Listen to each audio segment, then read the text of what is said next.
Yo, what's up guys? As you can tell from the thumbnail, we got some Fraymakers news, kind of, at least. I reached out to the developers at McLeod Gaming and was lucky enough to get this interview. It's sort of a Q&A with them. I asked them 15 or so questions about the game. Some of them are coming from you guys on Discord. And it's been a solid few months since we've gotten any information, so it's good to have this interview. So let's get right into the questions. The first question, real simple, and this is just something I wanted to know personally. How would you say overall development is going? Like, is it going good? You guys are doing smoothly? Everything going as you expected? So that is a good question because it's actually been a little bit since the Q&A, so I guess this is a more up-to-date answer. The answer is still that it's going super smoothly. We spent a lot of time before the Kickstarter laying out what our timelines would look like in all the departments of the game. So we had timelines for content development, for art, for coding. And so far, we are well within the ranges that we set up for all of our different projects. So things are looking pretty solid so far. Would you say it's changed a lot since we last seen Fraymakers, or is it pretty similar, overall? That is actually something that you should find out more about in the future. We're exploring some ways to get you guys some more info. Not right now on the specific changes, but there will be some info on that. But we have been working not just on pure future content, but also upping our quality and making everything super polished in other departments. I think you guys will be really excited by the upgrades. Yeah. This is a question I saw from my Discord. People wanted to know about how long would you guys say it takes you to make or finish a character, start to finish, the whole development process? Oh man, that's a tough one to estimate because there's so much that goes into it. Pretty variable depending on the complexity of the character's design as well. Mm-hmm. If you were, and this isn't really what we do, but let's say that we devoted all resources to one character, all of our artists were to work on one character at a time. How many months would you think that would take? Bottom level of complexity. So a fairly simple character, I think we could reasonably accomplish in the world of 2 months. And maybe a more complex character, you could probably see upwards of 4 months of development or so. That estimate was if we were devoting every single one of our artists to a specific character, which unfortunately is never going to be the world we live in. We still have to complete stages and assists and other art assets for the game, like menu art and that kind of thing. There's a lot of things we haven't seen that I'm excited to see, like the menu and the results screen. There's a lot of things that, we know a lot about the game, but there's also a lot we don't know, which is exciting. Well, obviously you guys know, but someone like me, I have no idea. Right. Well, we're looking forward to showing more off about that. That's kind of the cool thing about this type of game is if you look through our Kickstarter, it feels like we've shown off a ton of stuff, but then like you said, you can consider also from the flip side, there's a ton of stuff that we haven't even touched on yet. So I have another question, obviously, but it's a very you don't have to answer this question. Okay. But someone wanted to know from my Discord. Would you guys say the initial base roster, so the roster that will release when the game comes out, would you say it is relatively finalized or still very unclear? I can say we loosely know. I wouldn't say we're 100% locked in, but we have an inclination of what direction we're going. There's still a small amount of flexibility. I would say probably. Ooh, that's exciting. Okay, wow. Yeah, so it's okay. That's awesome. You never know what could happen though. Something might change, but we know where we're leaning at least. Someone wanted to know, what is the likelihood of Fraymakers original content in the game that's not from indie games? Which I guess the best comparison's how there's items and stages in Smash Bros. Final Destination that are original to them. So do you think there's any chance for that in Fraymakers, or? Right now, our focus is on indie games, obviously, since that's the core concept and so going forward, at least in the short term, that is going to be the core content. Original stuff is something we're definitely open to exploring, though. We're not closed off to it or anything, but we don't have any imminent plans to do. For now, all the content in the game is going to be from other indie games. I'm gonna ask a follow-up question to that. You don't have to answer it. Does that also mean that the items that will be in the game, since we've been hinted at that, will most likely be from indie games as well? Unfortunately, we're not going to go into items quite yet. Okay, I thought you'd say that since you said that in the back for Q&A. I just thought about asking. This is a question a lot of people have been curious about, and I don't know if there's anything you can really say about it, but people would like to know, is there any relative like time frame or how exactly the tester program from the Kickstarter will operate for Fraymakers?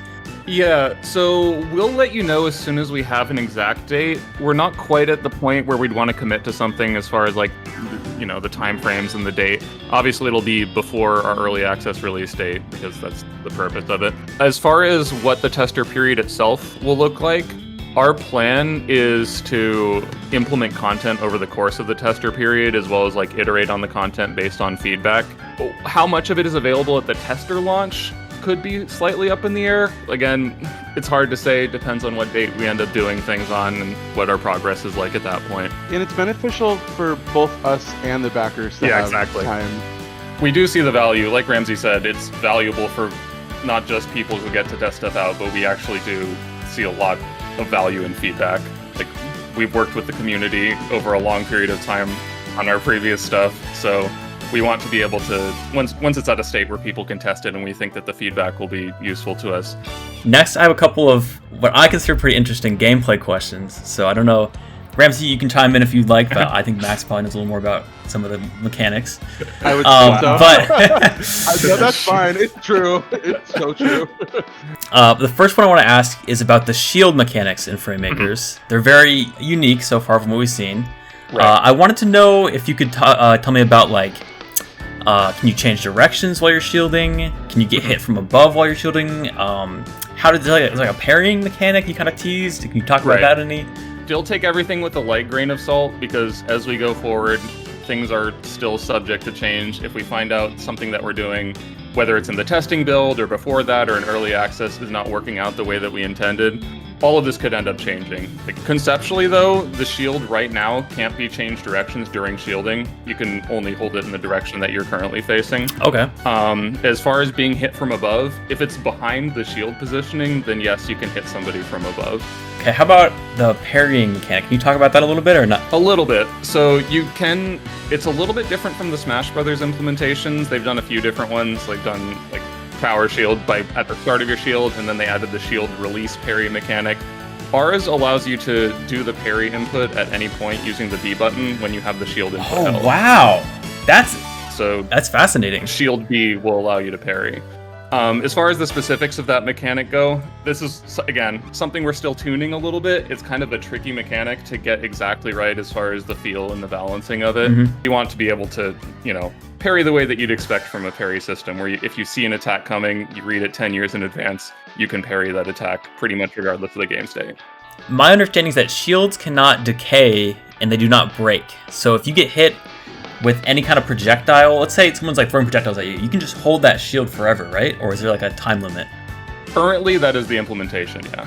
There's no shield decay or breaking. Okay, and then how about shield push? If I hit someone's shield, will they get pushed back or stay in place? Again, currently, but the answer is yes, you do get pushed back. That's another one that we're tuning, so how much you get pushed back, etc. Shielding is our implementation of shields does bring a lot of new stuff to the table, as I think you're kind of getting. So I'll move on to a different mechanic. I want you to tell me about the air dash mechanic. Oh yeah. You've seen this in a few other Indie Smash Brothers games, but we think our implementation solves some of the tricky issues with having very powerful air dashes in platform fighters. So our implementation, like you alluded to, allows you to cancel out of the air dash into an aerial attack, which on the face of it is an absurdly powerful mechanic, right? But on the flip side of it, if that aerial that you cancel into doesn't connect, then you're sent into free fall, and you also get a lot of landing lag when you lag. So if you miss, you just fall. You can't do anything? Yeah, exactly. You said you can do aerials out of it. Can you do specials out of air dodge or just aerials? Just aerials. Okay. I just thought of a question that I wanted to ask, okay? And you don't have to answer this, because I don't think it's actually been shown. But is there any intention to add wall jumping to the game, or has it been shown off at all? Or is there no current plan? We have no... I think we're just not going into that right now. Sorry. Okay, that's fine. It's completely fine. Yeah. My next question is about the assists, another really cool mechanic that is specific to this game. Are assists being made with competitive play in mind? Do you guys make them with the intention of being competitive for 1v1s? Yeah, our answer is absolutely. Assists, in our eyes, are a core feature of the game, and our intention is for them to be used in all aspects of play, not just casual play. So they're designed and balanced with creating interesting gameplay in 1v1s. But we don't want to have any super broken assists that just ruin the entire concept for 1v1. Let's say in competitive play, like 1 or 2 assists are considered like the most optimal ones. Do you think you guys would balance them, like nerf those assists since they're the most used? Sure. Or... So different assists can be better in different purposes as far as whether they're all balanced by 1v1s. Like, we're not opposed to having assists that probably won't be used. And we're fine having some wacky ones in there if we have some idea for a wacky one that might not be as applicable to like hardcore 1v1 competitive play. But in general, as far as it goes in 1v1s, and this kind of expands to general balance philosophy, our goal in both the tester build and early access is to use feedback to iterate during that and hopefully get things into a pretty good state over the course of our early access window. And then of course you have all sorts of other functionality too. Like there's some that help your movement, there's some that do all sorts of other stuff. There's some wacky looking ones, like the... I don't know his name. It's the guy from VVV. Like Captain Viridian. Yes, he looks so fun because he makes you go straight up. Now, I do have a second question regarding assists. Yeah. But this is more about the meter. How exactly does the assist meter work, and can it be changed? Like, can you change the amount needed for it, or?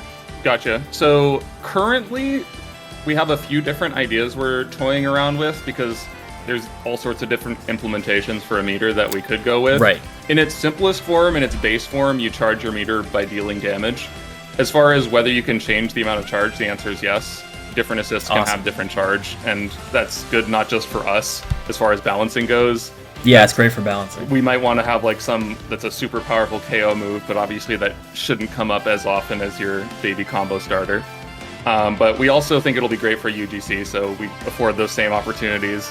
How different is Orcane going to play in Fraymakers compared to Rivals? Like, will his moveset be basically 1-to-1 with just grabs and shields, or will there be some changes specifically for Fraymakers? This is something we're not going to go super far into for the time being. Same for Fish Bungeon as well. Yeah, Fish Bungeon makes sense. There's a few different things that we're, ironing out the details for because it is a different environment. But like you alluded to, they obviously have a bunch of new moves and stuff, so that changes things up significantly. But that's something we're probably not going to go into for the time being until they get a little bit further and we're adding them to the game and stuff. My next question is about the announcer packs. We already have 3 confirmed ones, but do you have any plans to make any after that, or potentially allow people to make their own with the Fray tools? That's a good question. As far as future announcer packs, it's really hard, and this is kind of the same thing for a lot of future content, like past what we've already promised in Kickstarter. It's hard to commit. Right, I guess it's kind of in the future. I'd like to. There's a lot of cool stuff you can do with announcer packs, especially like as far as official content goes. Like, there's no end to people that I would love to have announcer packs. Like, when's the bowler announcer pack? Right? Yo, that's what I'm saying. That's what I'm saying. Like, we definitely have ideas, right? But it's super hard to see that far into the future about that type of thing. Yeah, as far as the UGC goes, this was actually a question I think we saw a few times over the course of the Q&A, so we definitely hear the interest in it. We don't have the functionality for that like on our end quite yet, but it's something we're for sure going to be looking into. Were the assists always intended for Fraymakers from the very beginning, or was it like an idea you guys came up with while developing the game? It was very, very, very early on. Like, it wasn't from square one, but it was super, super early on. But if you had to choose one character to say is your, like, you have like a go-to main character in Fraymakers, who would you say that would be? Yeah, I know it's hard to choose, but if you had to choose one. If I had to choose one, I try to avoid doing anything like that. If there's a character, or if there are any characters that I don't like playing as much, I would consider that a problem. So, I've always actively animating at that time. We're like fully head into work developing. I get such an attachment toward. So maybe when we're more feature complete and we're like closer to 1.0, we can revisit the question. Maybe I'll have a different answer. I obviously don't have a main since I don't play, but I mean I will when Sans gets shown off. When Sans gets shown off, I'll have a main. But are you leaning towards anybody out of curiosity? Honestly, I would say Taro looks the most interesting to me. He's pretty nasty. Yeah. Are there any of the revealed assists that you're partial towards? There are, actually. I really like Leah from Crosscode, because I love Crosscode. So I'm probably going to use that one a lot. When I was younger, I really liked Super Hexagon, the game. So it's funny that there's an assist for that. Oh, yeah. Me too. So I'll definitely try that. Yeah, so anything else you guys want to shout out? Or I always try to give a shout out to our community, and if anybody's not in there, you should try to join up, even if you're not a backer or anything. The Fraymaker section in the Cloud Gaming Discord is pretty much always active, which we consider ourselves like super lucky to have such a passionate community. Oh, and shout out to the other Team Fray people who aren't in the call right now. I guess I should say that. Cloud9, Surto, Mass, they're all cool.